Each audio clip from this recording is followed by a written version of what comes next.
बस बहुत हो गया। दिन भर बैठकर सिर्फ खाती रहती हो। निकल जाओ इस घर से। बहू, ये घर मैंने अपने हाथों से बनाया है। श्यामू मुझे कभी नहीं निकालेगा। श्यामू यहाँ नहीं है और अब ये घर भी तुम्हारा नहीं है। दादी, मैं आपको कभी अकेला नहीं छोड़ूंगा। बहुत समय पहले एक छोटे से गांव के किनारे एक जर्जर सी झोपड़ी में एक बूढ़ी औरत रहती थी। उसका नाम था कमलाबाई। इस दुनिया में उसका कोई अपना नहीं था, ना बेटा, ना बहू, ना कोई सहारा। बस एक ही चीज थी जिससे उसका जीवन चल रहा था, उसके हाथ का बना आम का अचार। हर सुबह वह अपने कांपते हाथों में टोकरी लेकर जंगल की ओर निकल जाती। पेड़ों से कच्चे आम तोड़ती, उन्हें सावधानी से अपने झोले में भरती और फिर घर आकर धूप में बैठकर नमक, मसाले और तेल के साथ अचार तैयार करती।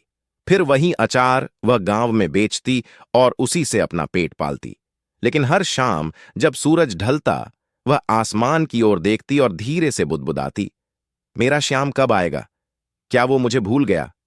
एक दिन जब वह जंगल में आम तोड़ रही थी, तभी झाड़ियों के पीछे से हल्की सी आवाज आई। वह डर गई।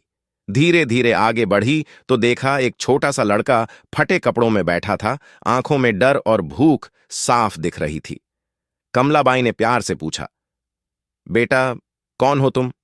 लड़का रोते हुए बोला, मुझे नहीं पता, मैं रास्ता भटक गया। कमलाबाई का दिल पिघल गया। उसने उसे अपने पास बुलाया, पानी पिलाया और बोली, आज से तू मेरे साथ रहेगा, मुझे दादी कहेगा। उसका नाम था श्यामू। धीरे धीरे श्यामू कमलाबाई के साथ रहने लगा। वह सुबह पानी लाता, लकड़ियां इकट्ठी करता और फिर दादी के साथ बैठकर अचार बनाना सीखता। कमलाबाई उसे हर छोटी बड़ी चीज सिखाती। देख बेटा, अचार में प्यार डालोगे ना, तभी लोग पसंद करेंगे। दोनों की मेहनत रंग लाई। अब गांव में लोग खुद उनके घर आकर कहते, कमलाबाई, तुम्हारा अचार है क्या? झोपड़ी में पहली बार खुशियां आईं, लेकिन सामने ही रहने वाली फुलवती यह सब देख रही थी। उसके मन में जलन भर गई। वह सोचती, पहले तो यह भूखी रहती थी, अब देखो कैसे खुश है। एक दिन उसने मौका देखकर श्यामू को अकेले में बुलाया और बोली, तुझे पता है, वो तेरी असली दादी नहीं है, वो तुझसे काम करवाती है। श्यामू की आंखों में गुस्सा आ गया। वह बोला, मेरे लिए वही मेरी दुनिया है, उनके खिलाफ एक शब्द मत कहना। फुलवती चुप हो गई, लेकिन उसके मन की आग और भड़क गई। समय बीता, श्यामू बड़ा हो गया। अब कमलाबाई की उम्र और बढ़ गई थी। हाथ कांपने लगे थे, आंखें कमजोर हो गई थीं, लेकिन उसके दिल में एक ही चिंता थी, मेरे श्यामू का घर बस जाए। आखिरकार उसने उसकी शादी कर दी। शुरू में सब ठीक था, लेकिन कुछ ही दिनों में फुलवती ने बहू के कान भरने शुरू कर दिए। ये बूढ़ी सिर्फ बोझ है, बस खाती है। धीरे धीरे बहू बदलने लगी। वह कमलाबाई से ठीक से बात नहीं करती, खाना भी सही से नहीं देती।